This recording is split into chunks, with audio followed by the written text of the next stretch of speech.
Hey, Coop. Can you turn it down? I'm doing a video. JJ the CPA here. This will be literally, no joke, the most important video I've ever recorded in my career. So I'm glad you're watching it. I'm going to talk to you about the Paycheck Protection Loan and why it's better than an SBA. It's going to sound like a magic trick, and I'm not kidding around. So I want you to buckle in, but I'm going to tell you real quick, here's how it works. And I'm going to go through the details in an example. You know I will. Whatever you borrow under this program, what you use for qualified expenses, you don't pay back.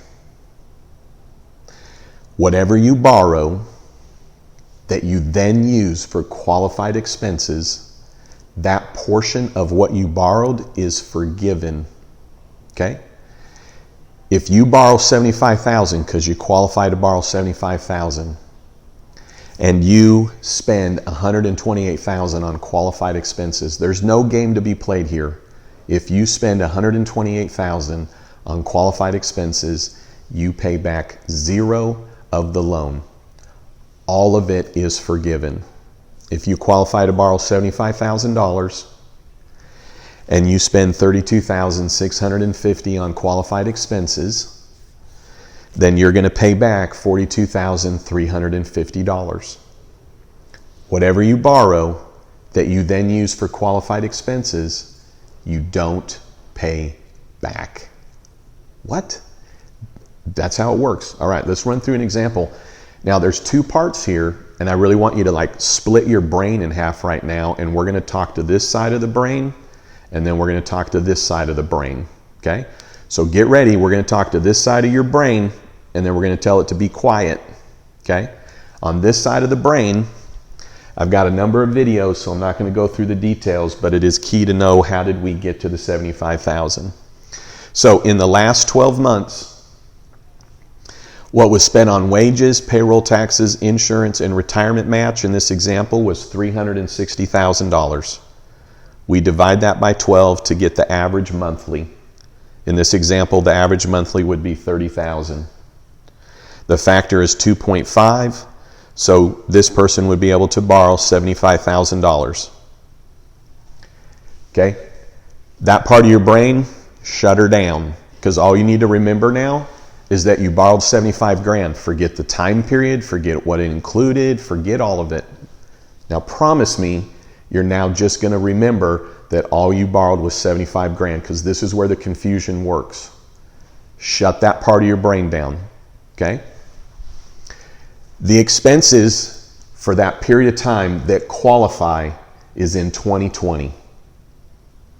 So the expenses that you have, and I'm going to get to what those are, the expenses that you have from February 15th, 2020, yes, it's retroactive, to June 30, 2020. So in that time period, what did you spend on these qualified expenses? What are those qualified expenses? Payroll, rent, utilities, interest, health insurance, and payroll taxes. Okay? So in this example, if this is what was spent in that time period on these items, they spent $128,000. They borrowed $75,000. Zero is paid back. That's actually how it works. Okay? Now let's go to the other example. In this time period, for these qualified expenses, in this example, this is what was spent on qualified expenses. Okay? $32,650. $75,000 was borrowed. They only spent $32,650 on qualified expenses. They then have to pay back $42,350.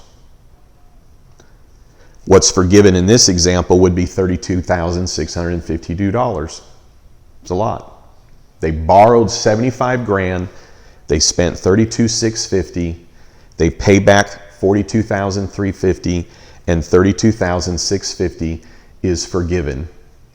$32,650 is not paid back. For real. I'm going to come back to this. In that period of time, this employer, this business spent $128,000. They spent more than the $75,000.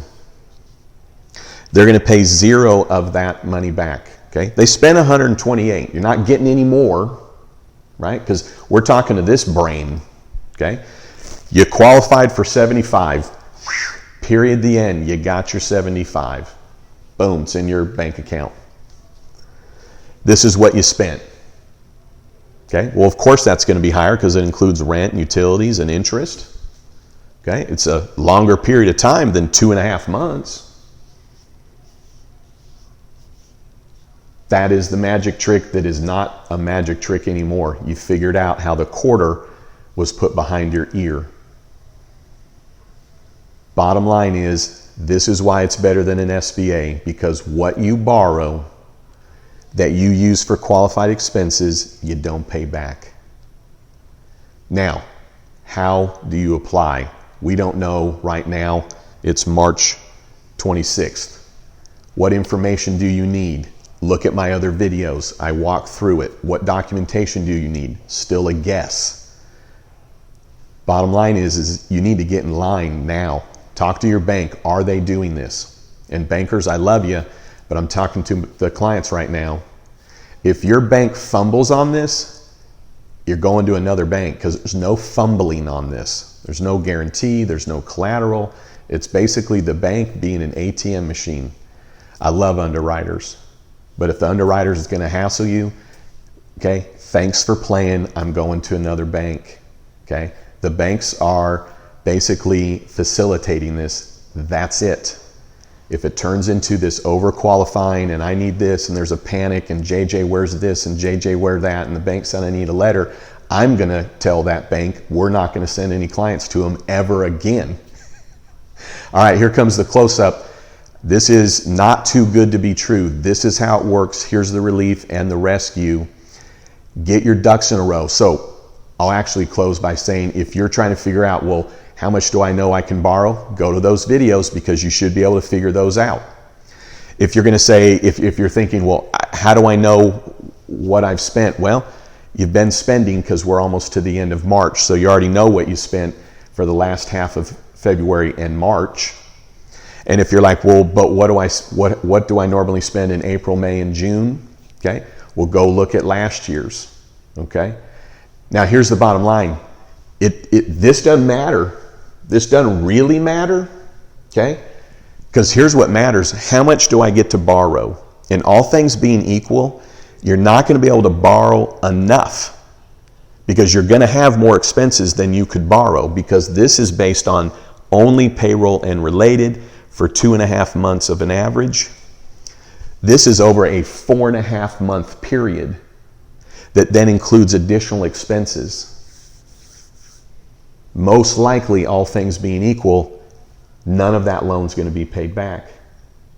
So when you're now thinking, oh my gosh, so what do I got to do? Go to the other videos to then get a ballpark of what you're able to borrow.